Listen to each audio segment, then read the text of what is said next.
Oh, now they need to see my birth certificate. Honey, where do we keep the birth certificates? Why? Buying socks? Socks. I'll check upstairs.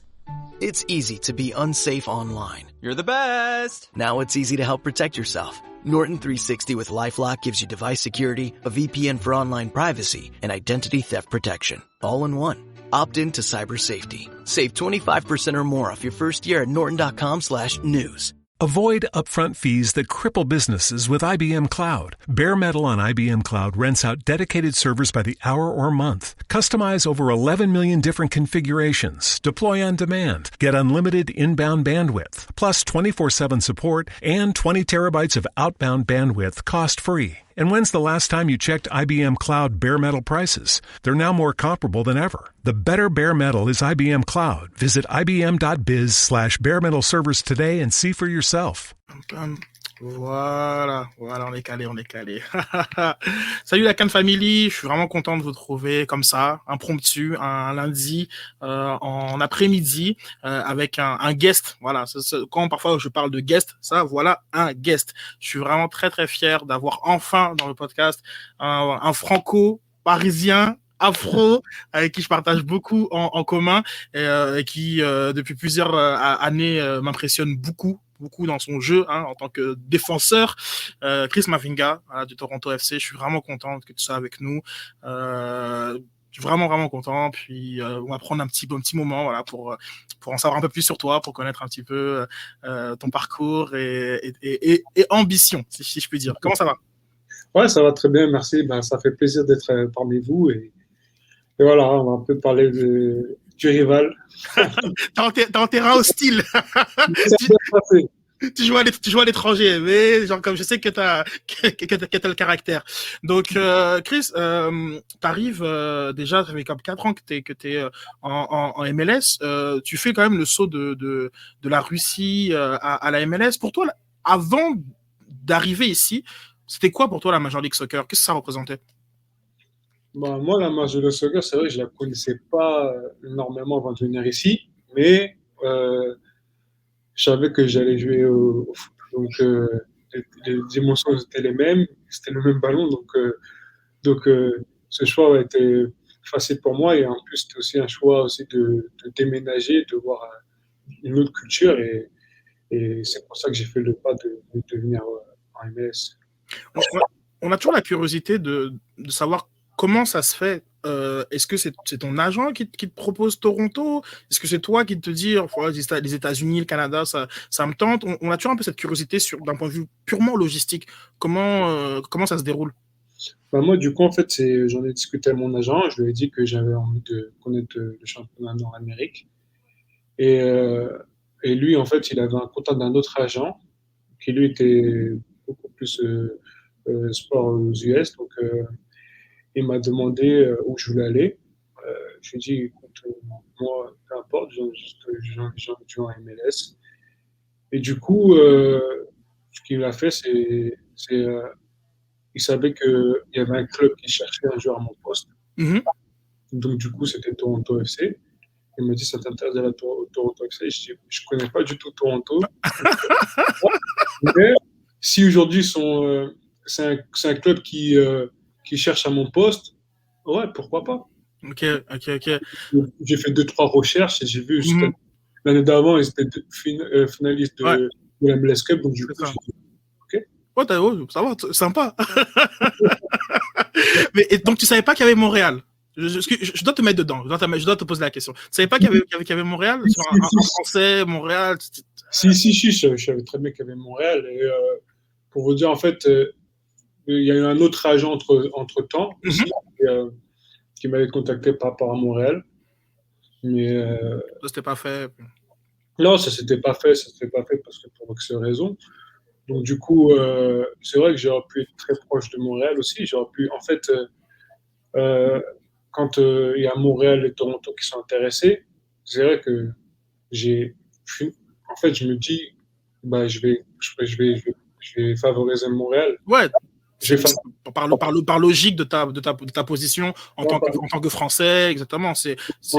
Voilà, je te protège aussi, des fois qu'il y a des Torontois qui comprennent le français, tu vois, je veux pas te mettre dans... Il n'y a pas de problème, moi, voilà, je fais le travail, hein. On a vu le match là, mais c'est vrai que en tant que francophone, forcément, bah, Montréal, quand tu sais qu'ils sont intéressés par toi, bah, tu dis, c'est une suite logique. Donc, du coup, ouais, à un moment donné, j'aurais pu porter le maillot de Montréal, mais en fait, pour des raisons qui sont plutôt au-dessus de moi, agent, donc ça s'est pas fait. Et au final, j'ai fait le choix de venir à Toronto. Très bien, très bien. Est-ce que tu t'en souviens un petit peu de tes débuts? Comment ça s'est passé? Bon, quand tu débarques, est-ce que l'acclimatation, ça se passe bien à Toronto? Moi, j'arrive pour la préparation d'avant-saison. Donc, du coup, bah, moi, ça se passe plutôt, on va dire, un peu, on va dire bien. On va dire bien, en fait, elle a été un peu écourtée parce que du coup, j'ai dû rentrer en France à ce moment-là parce que ma femme était enceinte, donc elle a accouché. Donc, du coup, j'ai un peu écourté ma préparation pour rentrer en France et je suis revenu, la saison avait déjà commencé. Donc après, ça m'a mis un peu de temps quand même, un peu de temps pour rentrer dans l'équipe, mais j'ai travaillé fort pour être dans le 11 de départ et après ça s'est plutôt bien passé.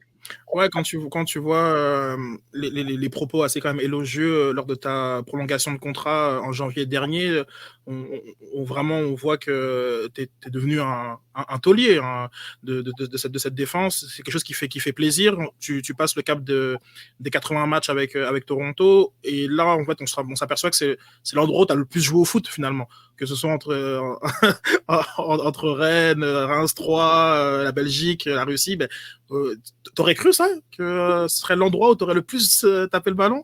Non, pas du tout. C'est vrai que en venant aussi en MLS, j'étais dans une période assez compliquée footballistiquement. J'avais peu de matchs en Russie, donc c'est vrai que j'avais envie aussi de ce changement. Mais c'est vrai que je ne m'étais pas projeté pour rester aussi longtemps. Je me dis, bah, j'avais besoin de retrouver mon football. Donc c'était le club, en tout cas Toronto, qui me proposait de retrouver mon poste de formation. Voilà, c'était un choix plutôt facile à faire.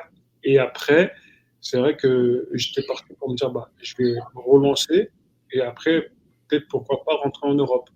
Okay. C'est ça l'objectif de base de départ. Il y a un contrat de 2 ans. De départ, je me suis dit, bon, on verra comment ça se passait. Et au final, ma première année était tellement magique avec le Toronto FC, avec tous les titres qu'on a remportés. Bah, du coup, j'ai apprécié cette ville. J'ai aussi apprécié le fait que les fans ici à Toronto m'apprécient beaucoup. Et je me suis dit aussi, bah, des fois, l'herbe, elle n'est pas plus verte ailleurs. Donc, aujourd'hui, je suis bien, je suis dans un bon confort. Donc, c'est ça. Je peux facilement ici, donc je change de club et on peut se retrouver dans le plus bas possible. Donc, du coup, moi, à Toronto, bah, je sais où je suis. Donc, et ça, c'est important aussi. Tantôt, tu mentionnais par rapport à la famille. Donc, tu as une petite fille canadienne, hein, qui sera peut-être dans quelques années dans l'équipe nationale.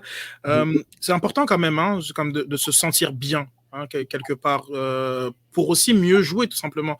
Ça, c'est des considérations qui sont assez importantes pour un joueur de foot pro. Bien sûr, c'est important. Moi, j'ai beaucoup voyagé avant de venir ici. J'ai beaucoup voyagé, j'avais aucune stabilité. Et c'est difficile d'être performant quand il n'y a pas de stabilité. Donc, déjà, en dehors du terrain. Donc, après, il y a aussi le terrain. Mais en dehors du terrain, quand tu retrouves ta stabilité, bah, tu penses moins à l'extérieur. Et quand tu es sur le terrain, tu peux être performant et penser à être à fond sur le terrain. Donc, moi, je l'ai trouvé ici.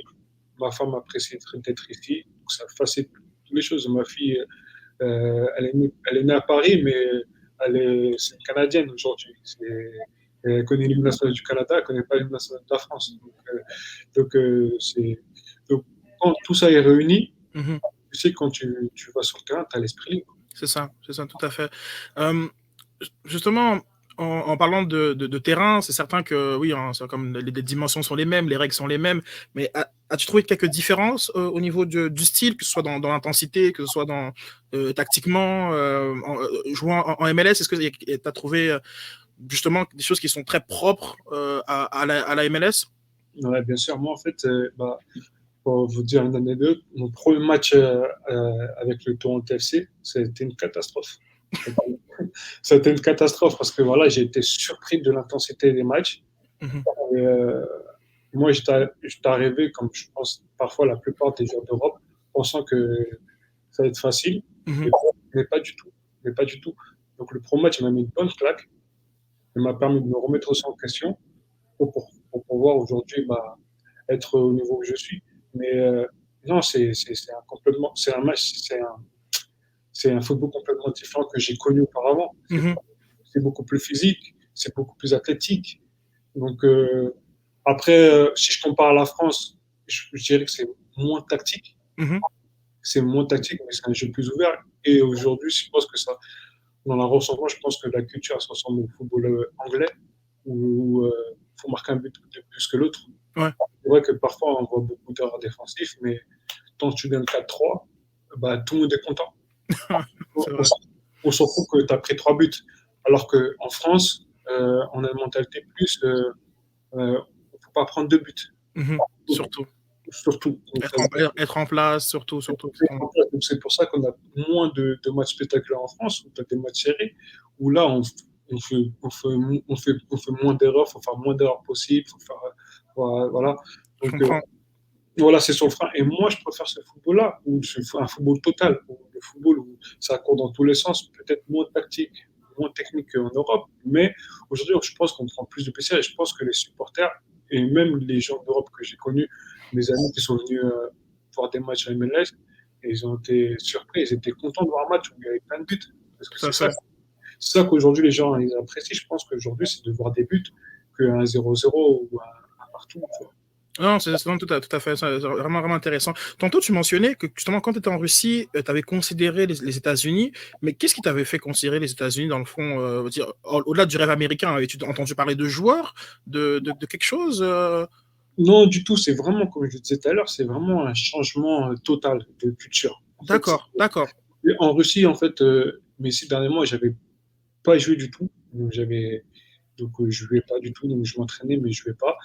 Et en Europe, en fait, c'est vraiment, en fait, le vrai envie de changement, c'est que on me proposait de jouer défense centrale. Ok.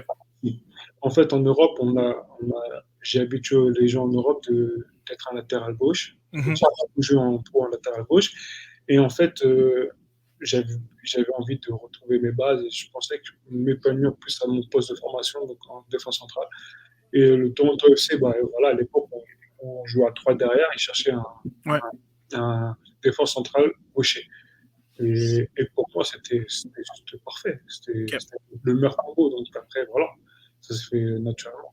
Parce que parfois, je te demandais ça, parfois on se pose la question des anciennes gloires européennes qui viennent en MLS. Est-ce que ça peut servir de promotion? Est-ce que ça permet justement à la Ligue de se faire valoir et mieux connaître? Je veux savoir si c'était si, je ne sais pas, tu avais vu certains joueurs qui t'avaient donné l'envie de rejoindre la Ligue, ou plus tu étais vraiment dans une... c'était plus carré, quoi. moins glamour.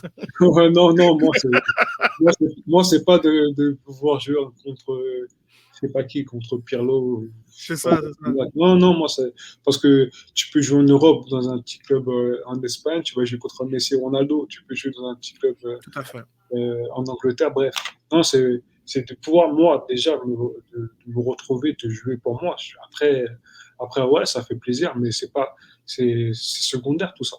Moi, je pense à moi et je parle pour moi. Donc, non, moi, c'était clair que le fait que Toronto me proposait de jouer défense centrale, c'était mon choix. C'était mon choix, mon premier choix. Après, moi, quand je suis arrivé, je savais qu'il y avait Jovinko dans l'équipe, mais moi, en fait, à la base, j'ai pas regardé s'il y avait Jovinko ou Pierre Kojak. Ouais, non. J'ai aussi, en faisant des recherches en amont, j'ai dit, c'est une équipe qui a terminé finale des MLS Cup, donc ça doit être une bonne équipe, mis à part qu'il y a Jovinko. Donc, je me dis que, parce que de toute façon, un joueur ne fait pas une équipe. Donc, Tout à fait.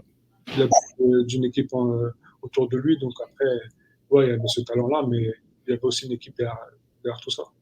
C'est juste pour nous replacer un petit peu dans le contexte de cette saison 2017. Donc là, vous sortez de la finale perdue contre Seattle. Là, est-ce que tout de suite, l'objectif est on a ce qu'il faut pour repartir en finale, gagner la coupe, genre comme dès le jour 1, on est dans cet état d'esprit ou c'est quelque chose qui vient avec le contexte de la saison? Bah, du coup, moi, quand je suis arrivé, ouais, c'est vrai que j'ai senti que le groupe avait envie de retrouver la finale des MLS Cup. Mais ça n'avait pas pourtant bien commencé dans le championnat. Donc, je connais, a été compliqué dès le début. Et alors, on se dit, bah, on a quand même l'équipe, mais il faut quand même aller chercher les résultats. Et je pense que c'est à partir du mois de mai seulement qu'on va commencer à gagner les matchs. Et après, à gagner de la confiance. Et après, forcément, bah, c'est-à-dire que d'abord, essayer de faire le supporter shield. Mm-hmm. Puis après, le supporter shield faire les playoffs. Et puis aller en finale de MLS Cup. Mais c'était une envie, mais qui a été un peu mise sous question pendant les premiers matchs. Mm-hmm. Et revenu après dans la suite du championnat. Donc voilà. Après, aujourd'hui, je pense que maintenant, la culture du club, c'est vraiment d'aller chercher la MLS Cup. Ouais, c'est vrai que durant les dernières années, Toronto est devenu ce qu'on appelle un peu dans le jargon un gros club. On s'attend à les voir le plus loin possible dans chacune des compétitions. On a pu le voir effectivement avec la finale de Champions League CONCACAF. Est-ce que tu veux nous en parler un petit peu de cette finale? Vous êtes passé proche vraiment de faire quelque chose de fou. Ouais, on est passé proche. Je pense qu'on a fait une belle Ligue des Champions. Je pense que on avait les armes pour gagner ce tournoi. À partir du moment, je pense que le déclic, c'est quand on a sorti Tigresse. Mm-hmm. On se dit que ouais, franchement, on peut aller au bout. Après, c'est joué un peu, mais bon, c'est le football. Hein. Après, c'est comme ça. On espère toujours remporter des trophées. On n'a pas eu celui-là, mais c'est pas grave. On va continuer. On va essayer d'en remporter d'autres. Donc une autre finale pour toi, parce que vous avez fait une autre finale de MLS Cup entre temps. Donc quand même des beaux résultats, puis une aura qui semble entourer le club avec justement les Sounders, les LAFC, l'Atlanta. Est-ce que toi tu le sens? Je sais pas, quand tu étais en France, bon, tu as été à Rennes, à Troyes, tu n'étais pas au PSG ni à Marseille par exemple. D'être dans le club, le gros club, genre on va dire l'agresseur. comment ça se perçoit, ça se vit? Ouais, non, bah, sur le terrain, bah, déjà on sait que souvent on est mis dans les favoris, donc forcément on a attendu et forcément quand on joue contre les autres équipes, ils veulent nous battre. Ils veulent nous battre parce que voilà, on est un des plus gros clubs de la ligue, donc forcément ça nous laisse moins de marge d'erreur. Ça nous laisse moins de marge d'erreur, c'est-à-dire que on doit prouver à chaque match, on doit performer à chaque match. Et quand on passe à côté d'un mauvais match, on se fait vite critiquer parce que voilà, on a habitué aussi les fans à gagner le trophée. Donc forcément, aujourd'hui, les attentes sont plus hautes. Mais c'est ce que j'aimais aussi. Donc, forcément, moi, je trouve pas de problème. Je trouve que c'est toujours mieux d'avoir ce rôle-là que le rôle que l'autre rôle. Donc, c'est mieux de jouer du côté du favori que l'outsider. Même si voilà, après ça s'est fait avec le temps aussi parce que voilà, on n'a pas toujours été ce club-là aussi. Donc aujourd'hui, on est un peu plus respecté parce qu'on a démontré sur le terrain. Alors, j'ai dit que tu n'étais pas au PSG, mais en fait, c'était ma langue à fourcher parce que tu as été formé au PSG. Donc, j'ai déjà connu ça quand j'étais au niveau. Ouais, voilà, en Ile-de-France, tout le monde veut vous tuer. Voilà, j'ai retrouvé ça de ma formation déjà au PSG, je retrouve ça ici. C'est ça, tous les matchs, tu vois le maillot, tu dis dans eux, il faut qu'on les attrape. Quand tu fais le choix d'aller à Liverpool, c'est bon, à l'époque, c'est pas quelque chose qui est forcément très, très, très commun, même si, bon, t'es pas non plus d'un ancien football, mais ce choix-là d'aller dans un gros club et ne pas signer avec son club formateur, avec le recul, comment tu vois ça? Bah, aujourd'hui, moi, j'ai aucun regret, de toute façon, sur tout ça. Non, non, non, t'inquiète pas, c'est pas une entrevue regret, là, il y a des... Non, non, mais non, c'est juste qu'aujourd'hui, ce choix-là, bah, ça s'est fait. En fait, quand j'étais au Paris Saint-Germain lors de ma formation, je passe 3 années au centre de formation, tout se passe bien. Merci Nicolas, je vois les messages qui sortent. Ouais, du coup, centre de formation, tout se passe bien. Je suis à ma dernière année de contrat de formation. Et là, en fait, le choix d'aller à Liverpool, ça s'est pas fait facilement, directement. En fait, c'est que j'avais envie de rester au PSG, forcément, de signer mon contrat pour le PSG, mais le club n'a jamais voulu me faire signer pro. Ok. Et en fait, entre-temps, j'avais d'autres propositions comme Arsenal et Liverpool. Ouais. En fait, Liverpool, bah, voilà, c'était le club qui, j'ai l'impression, quand j'étais plus petit, plus jeune, bah, qui me connaissait le mieux. Et donc, voilà, donc après, j'ai fait le choix d'aller à Liverpool et c'était une belle aventure aussi.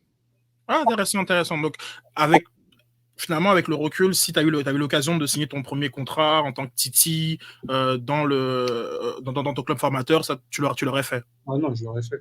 Déjà, c'est ce que je voulais en fait. En fait, pendant les négociations, j'avais mis à peu près un mois en attente de Liverpool pour faire en sorte que Paris me propose ce contrat. Intéressant. J'avais mis presque un mois. Et au final, ils sont jamais venus. Ils sont jamais venus. Et du coup, j'ai signé à Liverpool. Et en fait, quand on signe un contrat, on a 15 jours de rétraction. Okay. Ces 15 jours-là, ils ont essayé de me faire signer au PSG. Mais du coup, j'avais déjà fait mon choix. Et je ne voulais plus faire marche en arrière. J'avais déjà signé. C'était déjà public. J'avais signé. Je ne voulais pas faire marche en arrière. Je comprends. C'est vrai qu'à cette époque-là, c'est un peu toujours le cas aujourd'hui, il y a toujours cette difficulté d'intégration des jeunes dans des clubs dits, voilà, dans des gros clubs. Puis il n'y avait pas l'obligation, comme maintenant en Ligue des Champions, d'avoir un nombre de joueurs formés au club. Là, on voit qu'il y a quand même beaucoup plus de signatures qui se font actuellement. En termes d'installation, justement, bah, tu quittes Paris Saint-Germain, tu te retrouves à Liverpool. Ce que je sais pas, tu as les yeux qui sortent, tu te dis, OK, wow, où je suis arrivé, comment tu vois ça? Bah, moi, en fait, en plus, que j'arrive le premier jour à Liverpool, je me rappelle, je fais mon premier test de tapis en salle et je suis en train de le finir. Et juste à côté de moi, il y a Steven Gerrard qui arrive. À l'époque, il y a Steven Gerrard qui arrive à côté de moi et il me voit, je parlais pas moi anglais, il me dit 2-3 mots pour rien et il me passe une bouteille d'eau parce qu'il a vu que j'étais carbo. Et moi, je me dis, mais attends. Je viens d'arriver au club, j'ai vu Steven Gerrard qui vient me donner une bouteille d'eau pour moi. Et moi, j'étais émerveillé, tu vois. C'est ton premier jour au club à Liverpool et tu vois une légende, tu vois. C'est une légende, le capitaine et tout, qui vient à côté de toi pour deux, trois mots d'encouragement et en plus de te ramener une bouteille d'eau. Mm-hmm. Ah non, je suis tombé dans le bon club, là. Ah, c'est fou. Puis en termes de conseils que tu te donnes, comme là aujourd'hui, là, comme tu arrives sur tes 30 ans, tu t'auras à parler justement à ce jeune-là, ben, tu le fais, tu as son rôle de vétéran de toute façon au club. Qu'est-ce que tu dis à ce jeune-là? Qu'est-ce que tu dis à Chris Mavinga de 19 ans, justement, pour qu'il ait les outils pour réussir au plus haut niveau comme ça? Sois patient. En fait, ça dépend. Parce que quand je suis à Liverpool, en fait, si je parle de moi, j'ai aussi beaucoup de malchance en tant qu'entraîneur. Okay. Beaucoup d'entraîneurs, donc c'est des choses qu'on ne contrôle pas. Moi, je vais à Liverpool, c'est Benitez qui me fait venir, ça se passe bien. Un an après, il se fait virer. C'est un autre entraîneur, donc du coup, il ne veut pas de toi.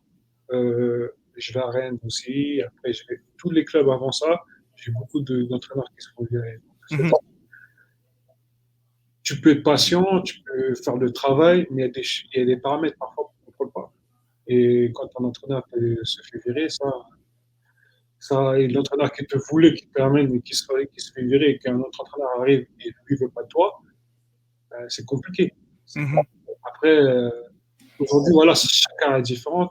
Chacun est différent. Mais aujourd'hui, c'est pour ça que je dis toujours, moi, j'ai aucun regret parce qu'aujourd'hui, à des moments, j'étais dans des clubs, j'ai fait ce que je pouvais. Et voilà, tu sais, l'entraîneur, il veut pas de toi, il veut pas de toi. Donc après, si il veut pas de toi, tu vas voir ailleurs. Et c'est ce qui s'est passé pour moi. Après, c'est pour ça que aujourd'hui, quand je parle aux jeunes d'aujourd'hui, ouais, la patience, c'est important. Le travail, surtout. Le travail, tout à fait. Le travail aussi est très important. Et après, je dis toujours qu'à un moment donné, ton jour viendra. Et quand ton jour vient, faut pas passer à côté. Faut pas passer à côté. Je dis aujourd'hui, on te donne, c'est vrai qu'au petit on va donner des petites miettes, mais nous aussi, on est passé par là. Et quand tu prends le petit coup, tu le lâches plus. Tu le lâches plus. Et c'est ça que j'essaie de passer une fois de jeu. Vous avez du talent. Ici, il y a beaucoup de talent, des jeunes joueurs qui sont très, très bons. Après, c'est vrai que c'est difficile d'arriver dans le nôtre qui a beaucoup de vétérans ou des joueurs d'expérience. Oui, c'est vrai. Ouais. Donc, aujourd'hui, je pense que cette année, il y aura beaucoup plus de jeunes qui vont jouer. Donc, voilà, je leur dis, il faut être prêt. Il faut se préparer tous les jours. Et je dis toujours, l'entraînement est plus dur que le match. Il faut que dans ta tête, tu te dises ça. L'entraînement est plus dur que le match. À partir de là, quand tu rentres en match, tu verras que le match il sera plus simple. Mais si tu ne t'entraînes pas durement, le match il va être difficile.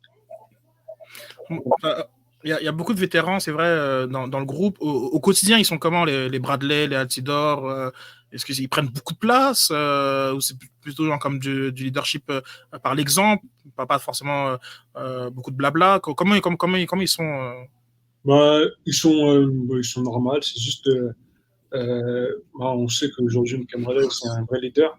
C'est un vrai leader, que ce soit sur ou en dehors du terrain.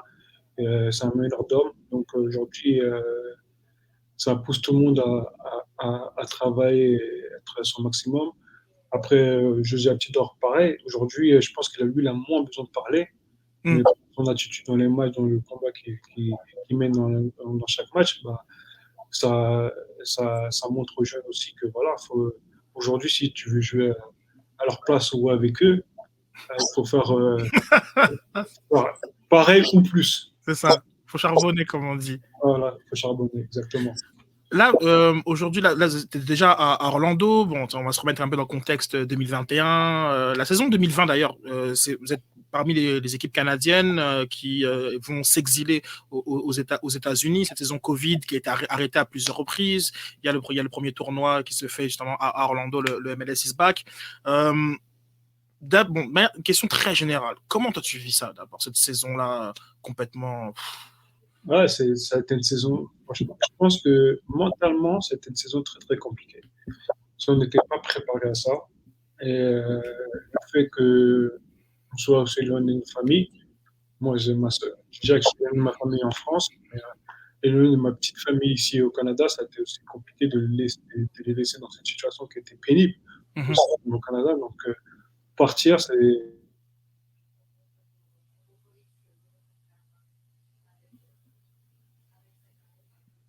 Ça me s'est fait couper, ouais. Donc quand tu as dit excuse-moi, situation pénible, donc de partir, ça a été aussi peut-être ne pas savoir combien de temps vous partez. Je ne sais pas si vous saviez au début quand...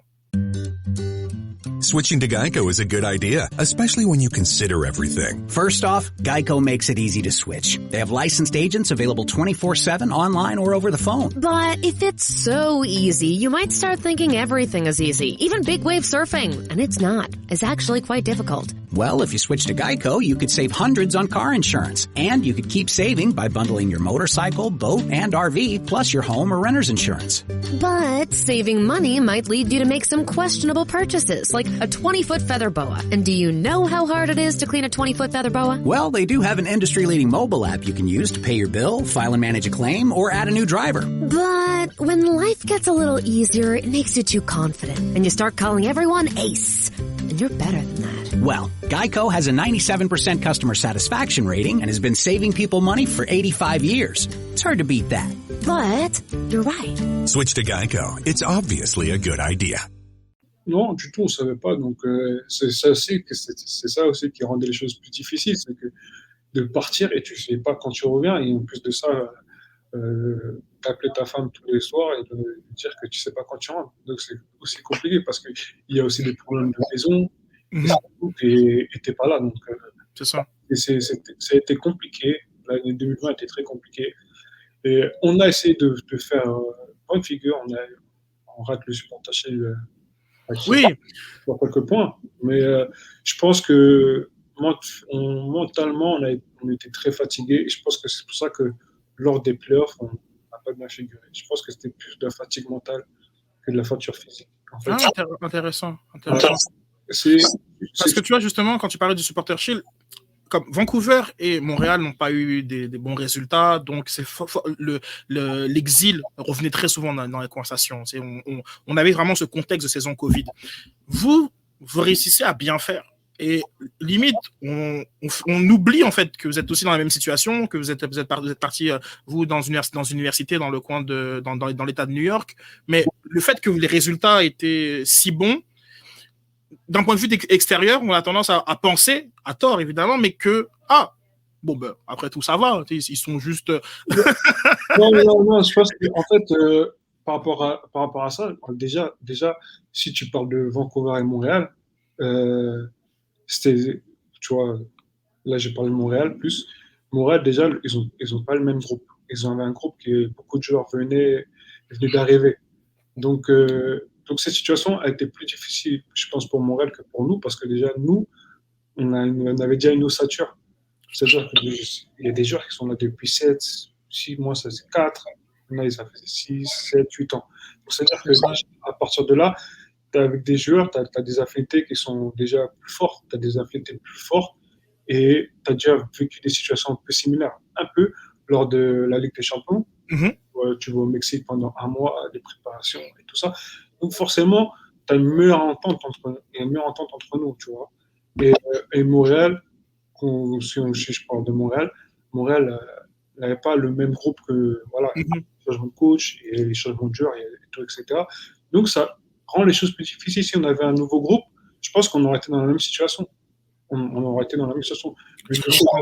Le fait d'avoir le même entraîneur depuis un certain temps, le même groupe depuis un certain temps, forcément ça aide dans les moments difficiles à ne pas lâcher. Parce que voilà, moi je connais Bralet depuis 3 ans maintenant, 4 ans maintenant aujourd'hui, voilà, il sait comment m'apporter sur le terrain, il sait comment me remonter le moral quand il faut, ou même moi, si je dois parler à n'importe qui dans l'équipe, je sais comment le prendre sur le terrain.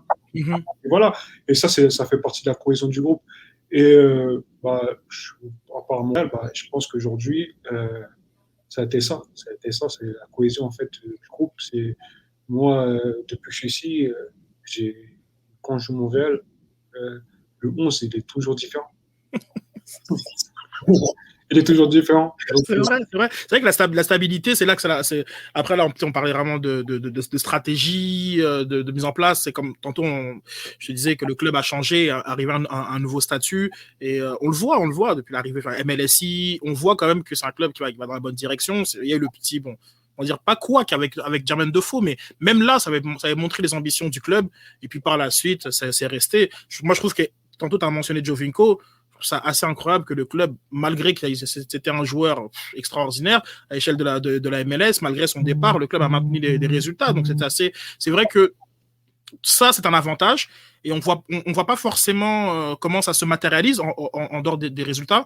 Mais là, toi, t'apportes un point que j'avais même pas allumé. Parce que la stabilité a été un des facteurs qui fait que vous avez pu quand même réussir dans une année qui était compliquée, très compliquée, comparativement aux autres équipes canadiennes qui, dès la fin de l'été, étaient quand même dans un sacré désavantage comparativement aux équipes américaines qui étaient tous dans leur marché respectif. Ouais, voilà. Donc quand tu parles de Giovinco, le groupe ne change pas. Giovinco part, mais tu as Pozzolo qui arrive. Mais le groupe, en soi, il ne bouge pas. 18, 19, 20. On a pratiquement la même équipe. Après, oui, il y a toujours des arrivées et des départs, mais la base, elle est toujours la même. Le noyau. Elle est toujours le même. Tout à fait. Non, c'est intéressant. C'est très intéressant parce que c'est quelque chose que en tout cas, je pense pas être le seul qui n'avait pas forcément remarqué cette particularité pour les Reds. Tantôt, c'est ça que je disais, là tu es physiquement à Orlando. Une journée de footballeur, à quoi ça ressemble, on va dire footballeur. On va rester sur le cas de Toronto. Ça ressemble à quoi? Vous avez votre entraînement matinal, des séances physiques vidéo, à quoi ça ressemble? Ouais, c'est hyper simple. Hein, on se lève, petit déjeuner. Là, c'est vraiment, on fait beaucoup la même chose. On peut pas sortir. Okay. On est à l'hôtel, on peut pas sortir, on peut pas du coup aller même à la piscine publique, on peut pas l'utiliser. Même en Floride, ça...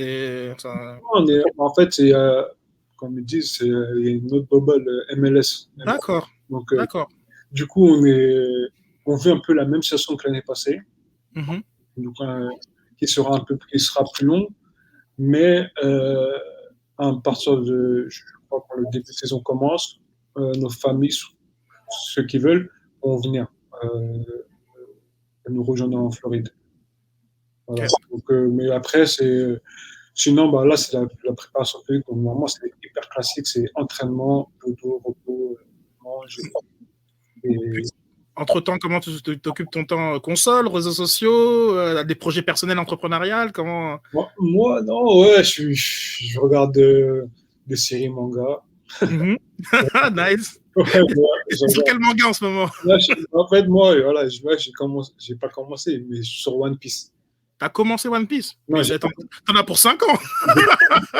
En fait, moi, j'avais déjà vu Naruto, j'avais déjà vu Death Note, j'avais déjà vu d'autres... Mais j'avais jamais vu le top 1 des mangas.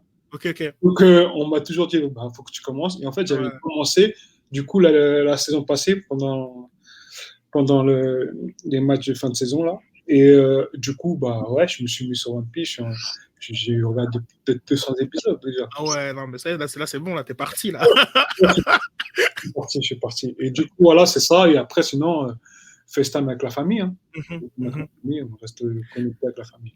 J'avais une question pour toi au niveau du climat social de l'an passé, qui a quand même été marqué par beaucoup d'événements racistes, mais c'est pas forcément une nouvelle quand on a un jeune Renois de Paris. Est-ce que toi, ça t'a affecté un peu plus particulièrement? Est-ce que c'est quelque chose que tu connaissais, que tu avais peut-être vécu en Russie, je sais pas. Est-ce que comment tu le vois tout ça En fait, ouais, j'ai déjà vécu. J'ai plein dans la rue. Voilà. Aujourd'hui, le racisme, il existe. Après, ouais, c'est un vrai combat. Après, le combat qu'il y a eu Black Lives Matter, moi, en fait, j'ai soutenu à fond j'ai soutenu à fond ce mouvement. Et moi, j'en ai une touche un peu plus mondiale. En fait, même dans le groupe, je leur disais que c'est bien qu'on défende la cause des Noirs aux États-Unis, mais elle existe aussi dans le monde entier. Donc il faut pas seulement se focaliser sur le Noir d'Amérique, mais sur le Noir du monde entier, parce que le Noir du monde entier, il souffre aussi. Donc, et d'en parler, c'est bien de pouvoir dire qu'on ne pense pas seulement au Nord d'Amérique, mais à tout le monde. Tout à fait. Voilà, donc moi, parce qu'en plus, nous, on a un des présidents de Black Lives Matter, qui est Justin Moreau. Donc moi, à chaque fois, quand on avait des réunions, on en discutait, je l'appuie sur ce sujet-là, parce que je veux que, vraiment, moi, ce message, pour qu'il me touche, qu'il touche tout le Noir. Ça me fait penser... Il y a eu une espèce d'événement non-événement avant le match contre Montréal. Est-ce que c'était à ce sujet-là ou c'était plus lié à... Sans peut être rentré dans les détails, hein, si après les trucs à pas... Voilà, en fait, le match contre Montréal, je ne sais même plus c'était pourquoi, en fait. Alors, attention, quand ça avait fait le championnat, le mini-championnat canadien, là, où comme les Vancouver, Toronto, Montréal, vous jouez ensemble, on a eu l'impression... de l'extérieur, tu vois, encore vraiment de l'extérieur.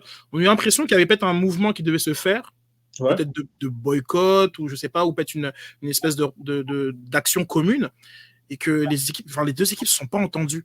Donc finalement, bon, ça a joué. Ouais, je me rappelle qu'il y a eu un peu des discussions un peu entre des clubs, mais en fait, je sais plus pourquoi. Oui, c'était à cause du mouvement, mais et je sais plus pourquoi finalement on a décidé de jouer. Je me rappelle plus vraiment. Et du coup, ouais, ça a mis beaucoup de tension dans ce match, je me rappelle. Ouais, c'est vrai. Et beaucoup de désaccords. Et je me rappelle mieux que je crois qu'en fait, de notre côté, c'est moi qui avais pris l'initiative de ce boycott.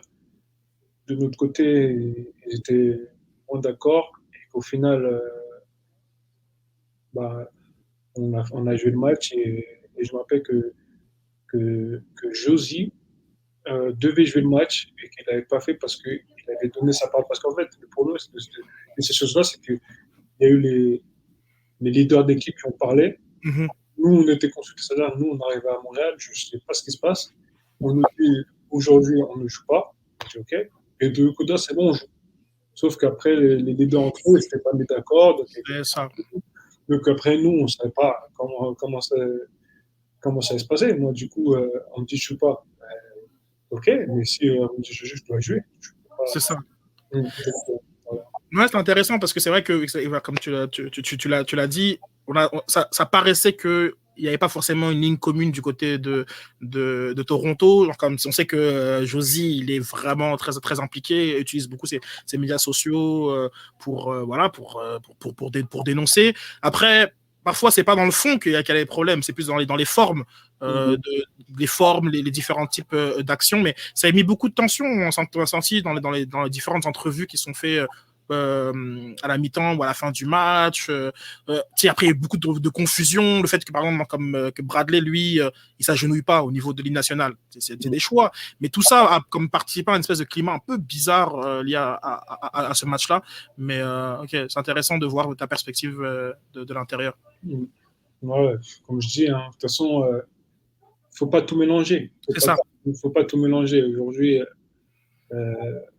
il y a plein de moyens aujourd'hui, grâce aux réseaux sociaux. Tu peux faire passer un message, tu peux le faire passer aujourd'hui.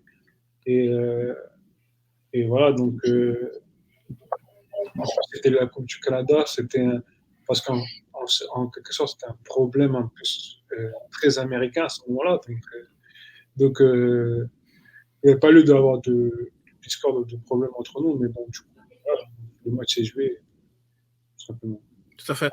Donc, toi, on va revenir un peu sur le terrain, en termes d'objectifs personnels, est-ce que tu vises encore, on touche du bois, pas de blessure, rien, mais encore un bon 25 matchs, c'est quelque chose comment tu vois ta saison, c'est quoi tes objectifs, si tu t'en es fixé ou pas, je sais pas. Moi, mes objectifs, de toute façon, aujourd'hui, c'est les objectifs du club. Donc, les objectifs du club, c'est d'aller en MLS Cup, la finale. Donc, je te prépare mentalement et physiquement pour te dire que je me bats pour aller au moins en MLS Cup. Après aussi, la Coupe du Canada, qui est importante aussi au niveau du club. Donc on va dire, c'est ça que tu comme objectif que tu vas chercher. Et après, individuellement, déjà, comme chaque année, j'essaie de marquer un but, mais j'y arrive pas. C'est moi, c'est transparent. Chaque année, et pourtant, tu montes sur tous les corners, tu fais un 83, un 84. Je sais pas, la balle, elle tombe pas sur moi. Ouais, la balle, elle n'arrive pas à tomber sur moi. Du coup, je sais pas. Moi, à chaque fois, je me dis, il faut que je marque un but. Et après, moi, si je veux être encore plus profond dans mes objectifs personnels, c'est de faire partie des meilleurs défenseurs. Après, MVP des défenseurs, c'est top. Mais si je fais partie des top 5, top 10, c'est bien. Je me dis, ouais, c'est une bonne saison. Tout à fait. Est-ce que, là, la RDC s'est fait éliminer de... Je vais me couper 2 minutes, je vais mettre mon chargeur. Parce que pas de problème. Ceux qui nous entendent, si vous avez des questions, là, on va bientôt terminer l'entrevue, mais si vous avez des questions, n'hésitez pas à laisser un petit commentaire. Je remontrerai la question à Chris.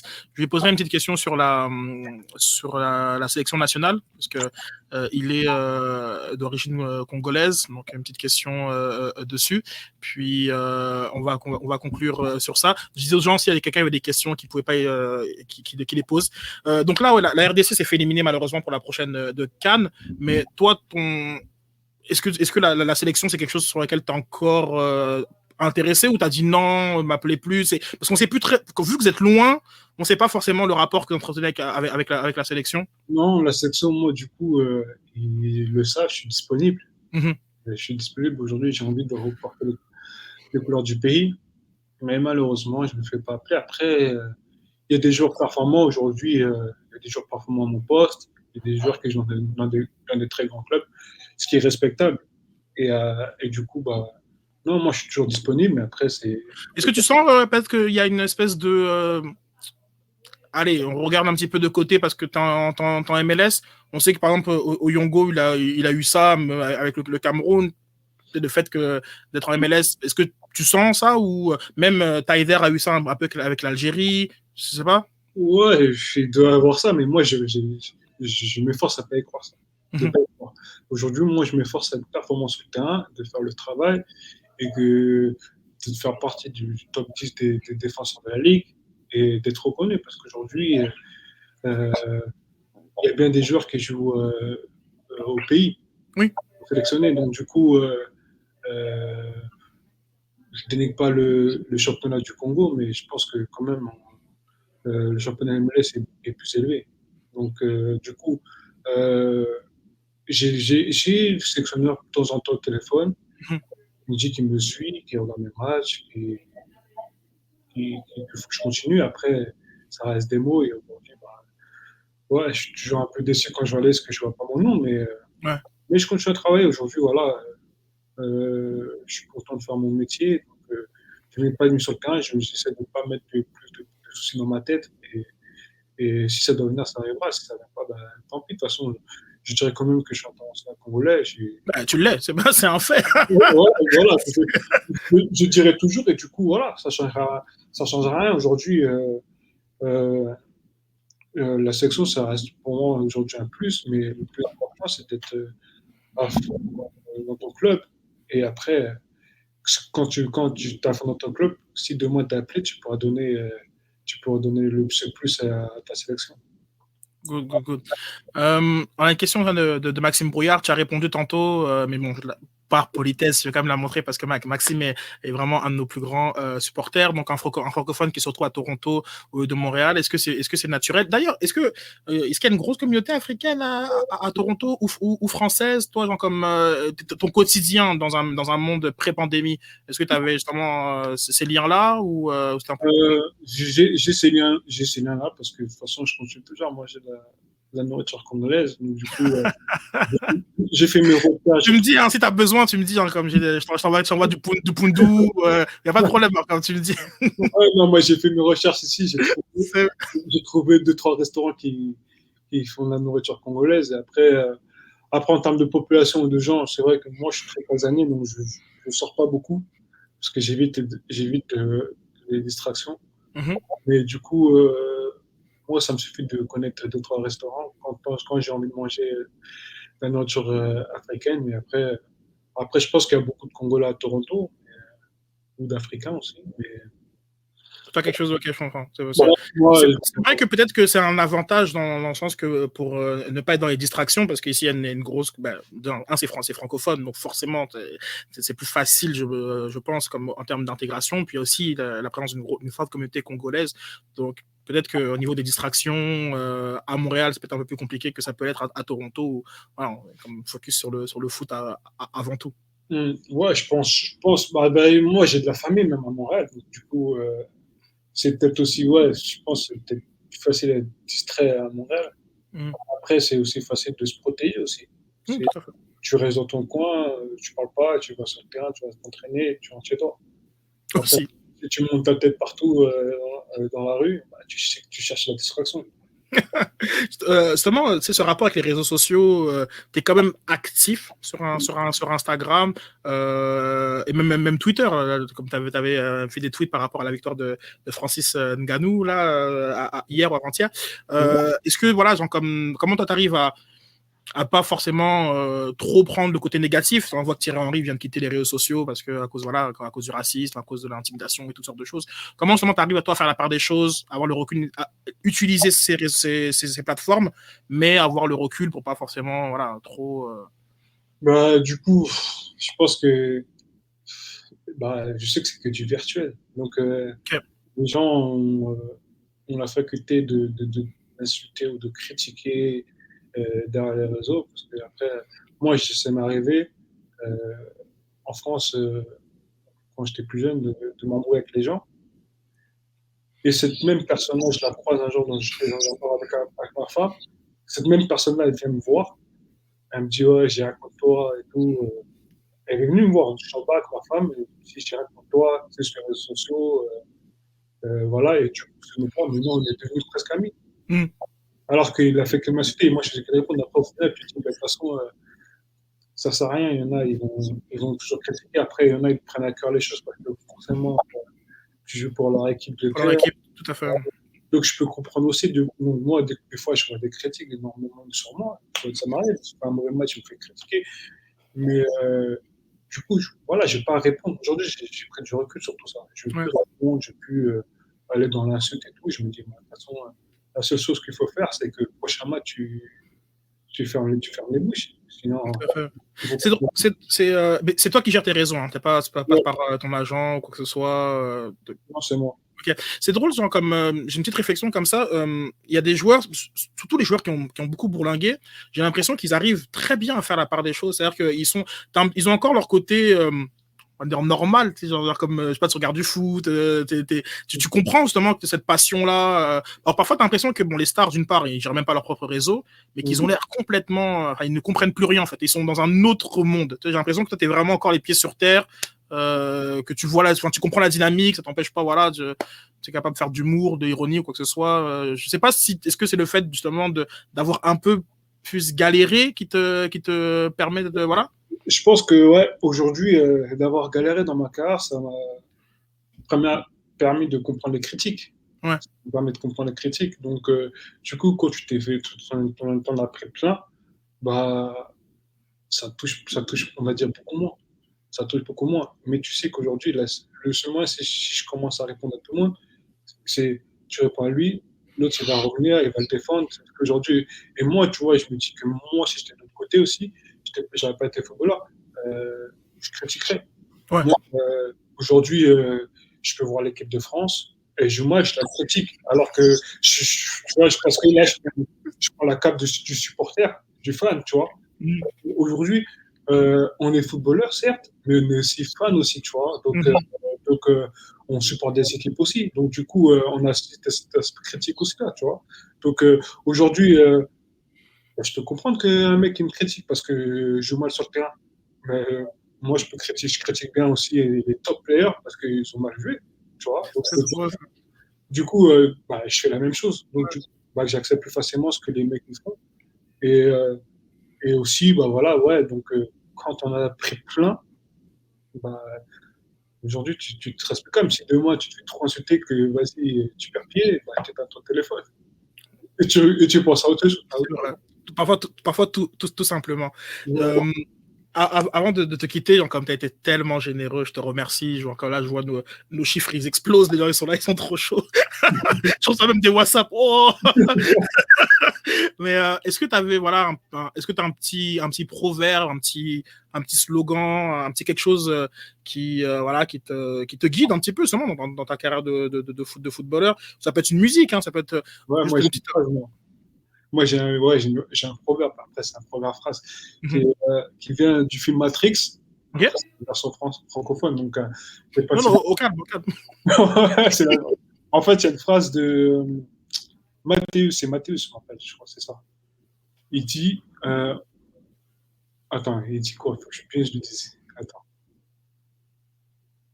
Voilà. On n'est pas le meilleur quand on le croit, mais quand on le sait.